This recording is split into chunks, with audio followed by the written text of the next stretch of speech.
یهودیان دغه څوک دي چې په فلسطین په غزه کې د 15,343 عام انسانان په شهادت ورسول او په دغه کې 17,541 ماشومان او 12,840 ښځې شامل وي. راځئ په دغه ویډیو کې دغه ظالم قوم پیژندنه د تاریخ مهم پړاوونه او د دوی عقیدې او مذهب ته یوه لنډه کتنه وکړو. راځئ ځو د ویډیو په طرف.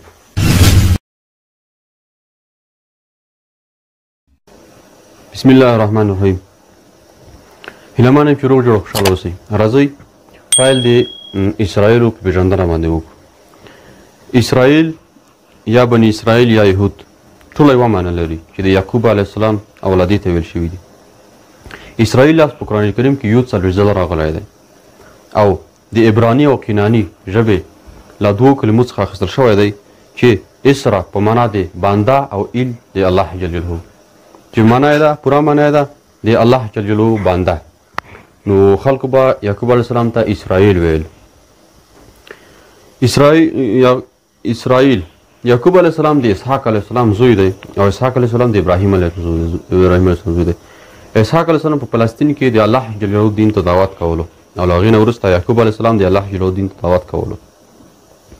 یعقوب علیه السلام 12 زامن درلودل چې مشر زوی یهودا نومېده. په همدې خاطر ورته یهودا هم ویل کېږي.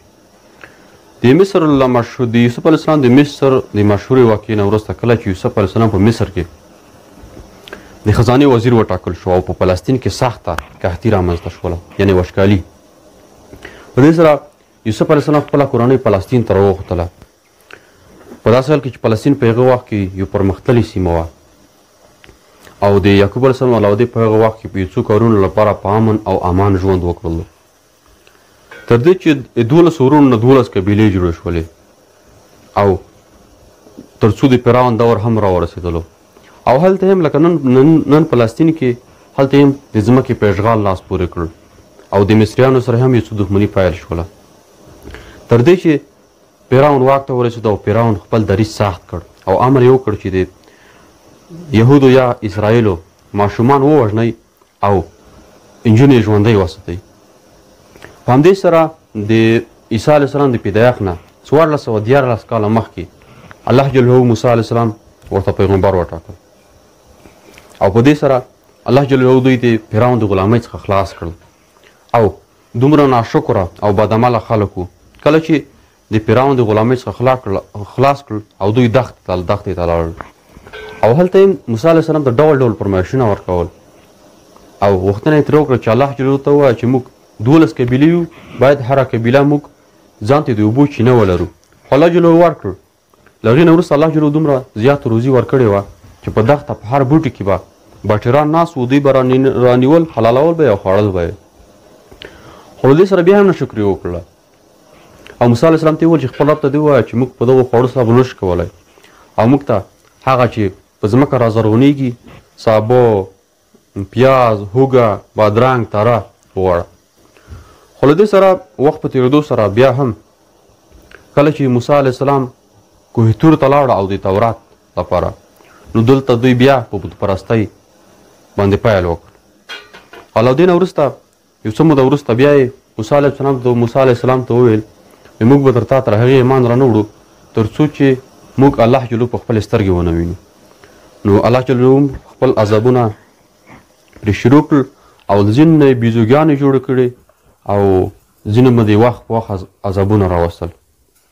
لکه د سلیمان علیه السلام له وفات نه وروسته دوی په 2 ډلو وویشل شول.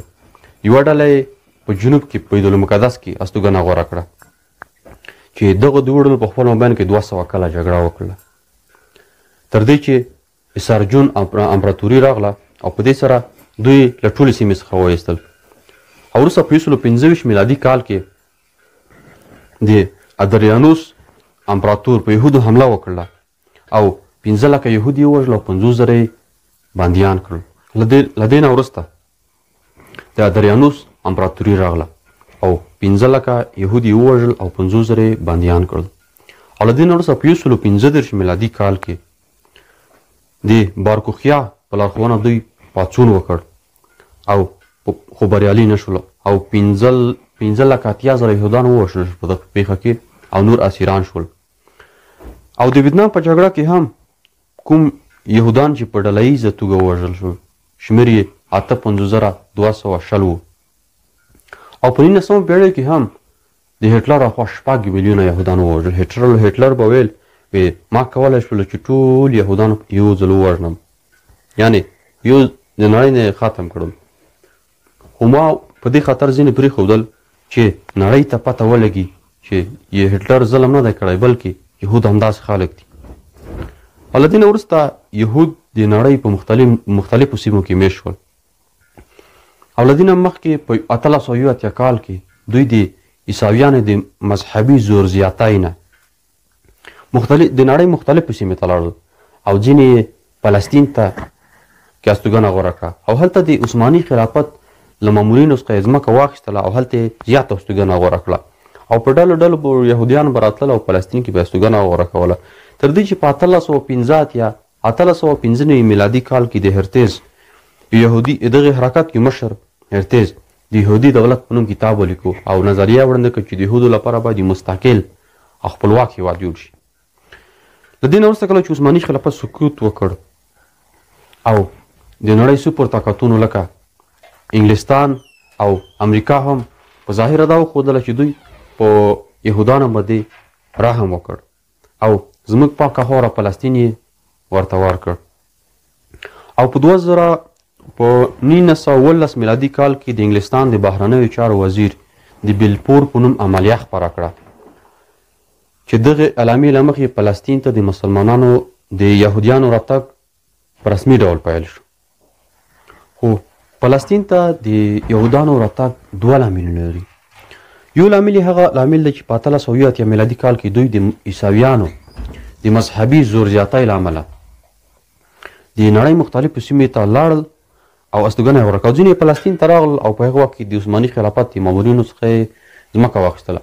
او دوهم لامل یې د مذهب له اړخه دی. دوی فلسطین د خپل پلار نیکه ټاټوبی بولي او د بایبل مطابق دوی عقیده لري چې مصر، لبنان او اردن او ورسره د فلسطین او لویدیځه غاړه او غزه دا د پلار او د دوی نیکه ټاټوبی دی او دوی غواړي چې په دغه ځای کې یهودي دولت جوړ کړي تر څو په ټوله نړۍ کې فساد خپور کړي. اوس بر شو دوی مذهب او عقیدې ته بیا لنډه کتنه وکړو. لکه مخکې مو چې وویل چې دوی د یعقوب علیه السلام له اولادې څخه دي او د یعقوب علیه السلام 12 زامن وو چې د مشر زوی یهودا نومېده او همدې خاطر دوی ته یهود هم ویل کېږي. او دوی په موسی علیه السلام باندې ایمان راوړی، خو په اصل کې دروغ وایي. نه دوی په موسی علیه السلام ایمان راوړی نه هم په عیسی علیه السلام، بلکې په دواړو داس کافران دي لکه څنګه چې په حضرت محمد صلی الله علیه وسلم کافران دي. په همدې خاطر څوک چې په تورات ایمان لري او قرآن کریم باندې ایمان لري هغه کافر بلل کېږي. او د دوی د یعقوب علیه السلام قبر په فلسطین کې دی او د موسی علیه السلام قبر په د مصر د فلسطین څنګ ته یو کوچنی هېواد دی په اردن کې دی. او دوی په همدې خاطر عقیده لري چې دا زموږ د پلار او د نیکه ټاټوبی دی او په هېڅ صورت به له دې سیمې موږ خپل لاس وانه کړو. او له همدې ځایه د عیسویانو او د یهودانو ترمنځ مذهبي اړیکه هم له دې ځایه پیلېږي ځکه چې عیسی علیه السلام په فلسطین کې پیدا شوی و او د اسرائیلو یا یهودانو له قوم څخه و. او اسرائیل عقیده لري چې یا عیسویان عقیده لري چې عیسی علیه السلام اسمان ته ختلی دی او څه موده وروسته په بیت المقدس کې راکوز شي. که څه موده مخکې دوی انتظار هم ورته کړی و خو راکوز نه شو. او یهود بیا عقیده لري چې دوی عیسی علیه السلام وژلی دی. له همدې ځایه د اسرائیلو او عیسویانو ترمنځ مذهبي اړیکه هم له دې ځایه پیلېږي. په همدې خاطر دوی د مسلمانانو مقابل کې سره متحد دي. لکه څه موده مخکې چې دوی په فلسطین باندې حمله کړې وه او امریکا یې کلک ملاتړ وکړ. او دا هغه امریکا ده چې په یو هېواد او بل هېواد حملې کوي، نن دلته دهشتګردي نن هلته دهشتګردي. خو په اصل کې به تاسو پوهېږئ چې تر ټولو لوی دهشتګرد دوی خپله دي یعنې امریکا. او د صدام حسین په وژلو کې هم د دوی او د اسرائیلو یعنې امریکې او اسرائیلو ګډ پلان و او صدام حسین یې له منځه یوړ. صدام حسین به ویل چې زه دویم صلاح الدین ایوبي یم او ده په اسرائیلو باندې 49 غوندي وویشته.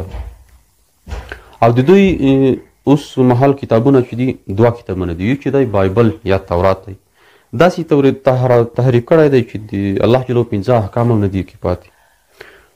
که مثال په ډول که چیرې تحریف شوی هم نه وي تورات، بیا هم څوک چې پرې ایمان ولري او قرآن کریم ایمان ولري هغه مسلمان نه شمیرل کیږي.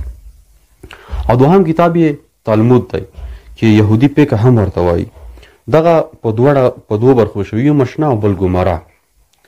او له دې نه وروسته دوی په یو وخت کې د عزیر علیه السلام عبادت هم کولو او نعوذ بالله عزیر علیه السلام یې د الله جل زوی بللو.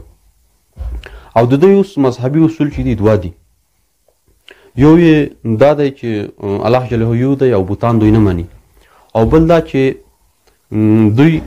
دوی نظر د عقیده لري چې یهودان د الله جل خاص بندگان دي او د الله جل دوی ته د ځمکې چارې سپارلې دي. په همدې خاطر نه دوی د چا خبره مني او نه هم د چا په دین ایمان راوړي. نو مسلمانانو وروڼو، تاسو دوی یعنی یهود د روسیانو یا چینایانو غوندې فکر مه ورته کوئ. دا تر هغو زیات خطرناک دي، ځکه روسان او چینایان دا هغه څوک دي چې خپل سیاسي او اقتصادي ګټو لپاره ملکونه لاندې کوي. خو یهود یا اسرائیل دا هغه څوک دي چې د خپل سیاسي او اقتصادي ګټو لپاره غواړي چې د مسلمانانو ریښه له منځه یوسي او یا مسلمانان د خپل دین څخه واړوي. لکه څنګه چې فلسطین اشغال کړ، غواړي چې ټوله عربي خاوره په همدې رقم اشغال کړي او مسلمانان د ځان غلامان کړي، یا داسې مسلمان ترې جوړ کړي چې تش په نوم مسلمان وي، په لوبو او په حاشۍ او عیاشۍ کې مصروف وساتي. دغه وه زموږ ویډیو د یهودیانو یا اسرائیلو د پېژندنې په اړه. هیله من یم چې تاسو به یو څه یهودیان او د دوی مقاصد پېژندلي وي. نو دغه وه زموږ نن خپرونه. هیله من یم چې تاسو به د خوښې وړ ګرځېدلي وي. تر بلې خپرونې پورې د الله په امان.